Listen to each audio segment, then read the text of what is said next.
Finally, the government of Nagaland has approved recruitment to 1,176 posts of constables GD. Yes, we are aware that it took time, but considering that it took time, the government has relaxed the upper age limit for recruitment, which is mentioned in the advertisement, to 38 years, so that anyone who did not get an opportunity or things got delayed because of the COVID or other things, people will get a fair opportunity of participating in the recruitment process. If things go on smoothly in this cycle of recruitment, we are probably looking at least one more cycle of police recruitments in the next 5 to 6 months. That should be an equivalent number of posts, if not more. At least one more cycle of around 1,200 posts. It could be slightly more, but the number of posts that we are advertising, that is limited by the training capacities that we have at our training institutes. Our training capacity is about 1,000 people, but we thought that we will squeeze more trainees into it and get around 1,200 people recruited.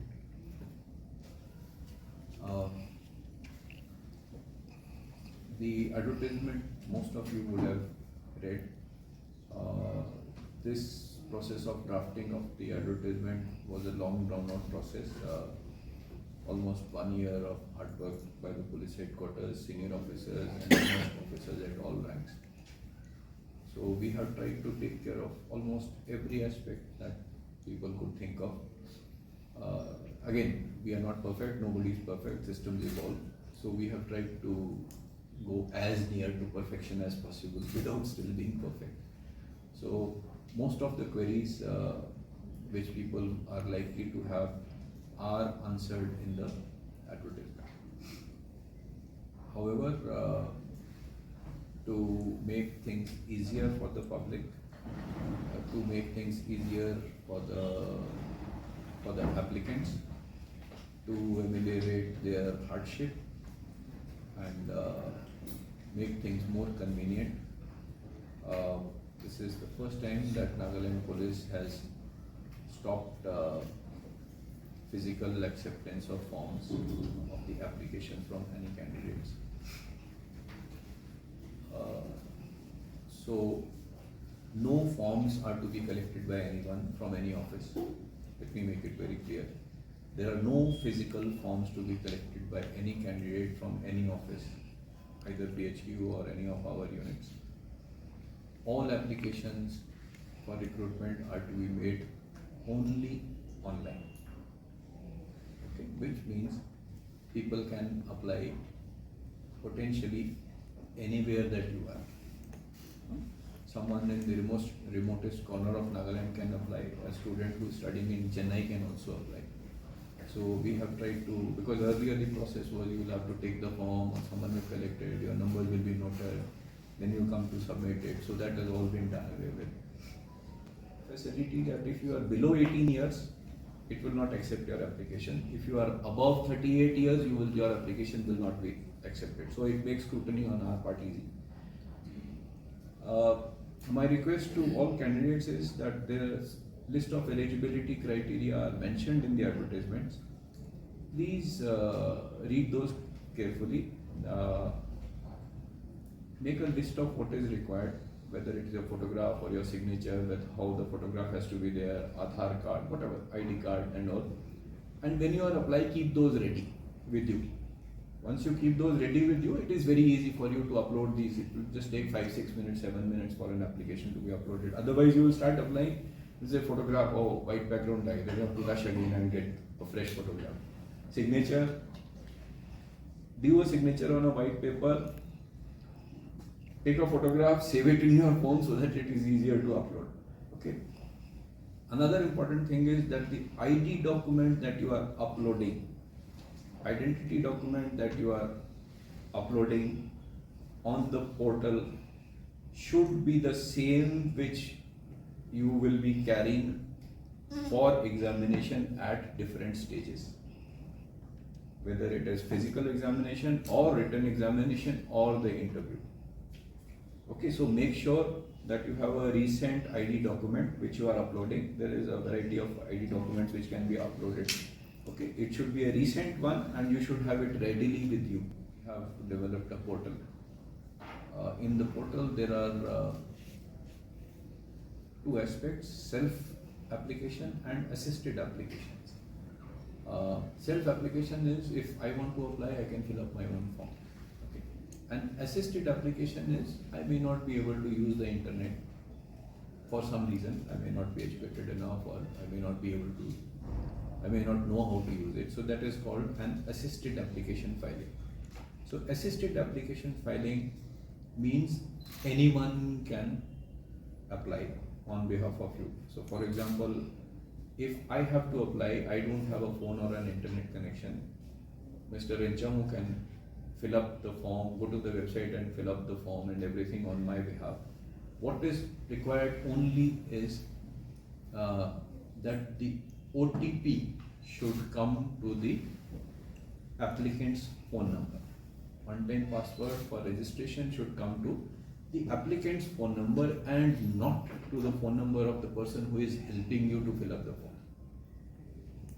Okay, that is important for future reference also, because that makes sure that the person who is applying gets the OTP, he is the real applicant.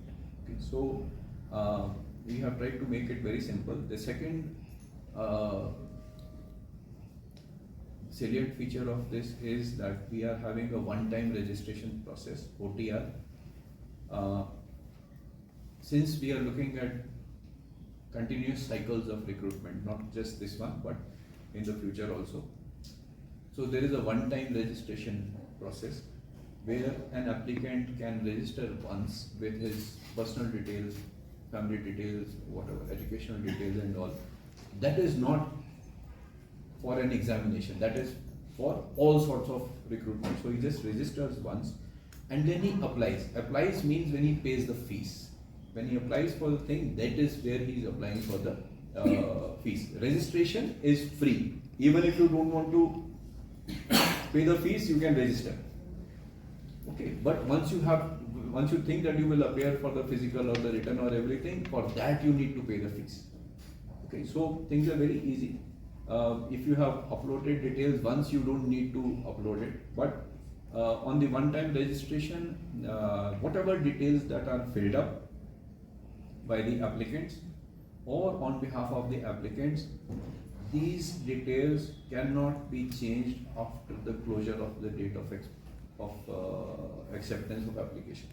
So in our case, the applications are open from 6th of October and they close on 7th of November.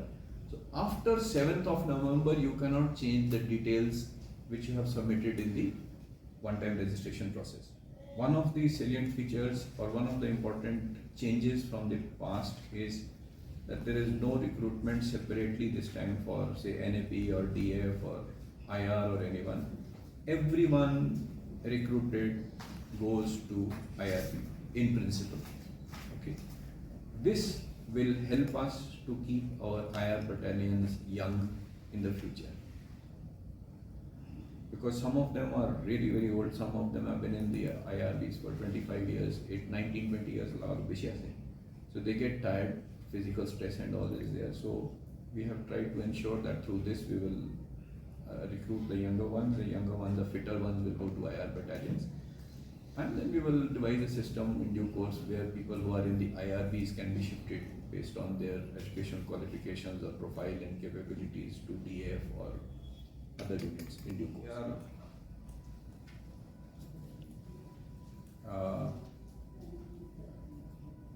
My request and appeal to everybody is, please help us to make and keep the examination, the recruitment process fair from all angles. Please help us to keep it free from any interference or any allegations of any bribery or influence or anything.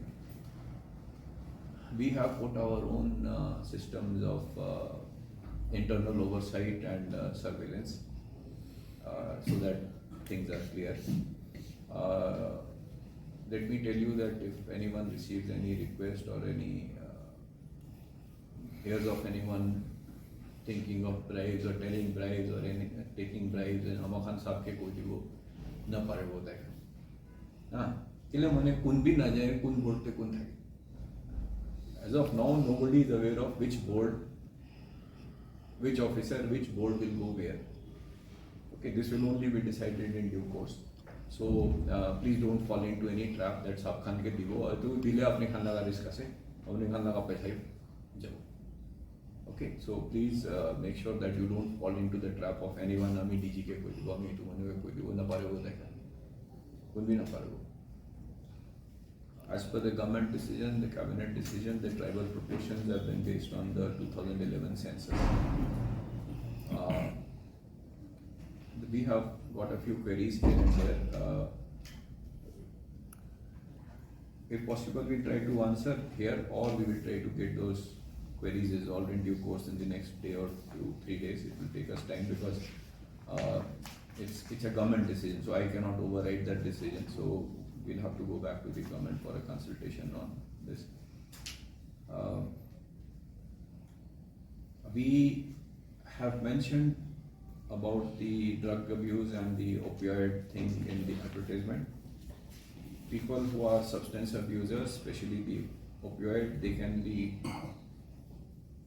tested at any stage, even after the recruitment, and if they are found taking drugs, they will be thrown away straight away. The second part is the medical examination, the physical medical examination. The physical and medical examination, we have reserved the right to ourselves to conduct that physical examination, the height, chest and all those things at any time. Okay, depending on how many applicants are there, we will take a decision on how we go about the physical examination.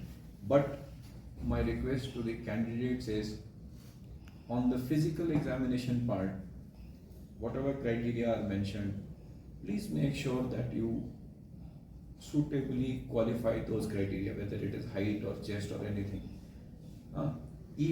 Assuming that we don't do this physical examination in the beginning and we do it in the end, even if you have done the physical and the written and the interview, you will still get disqualified.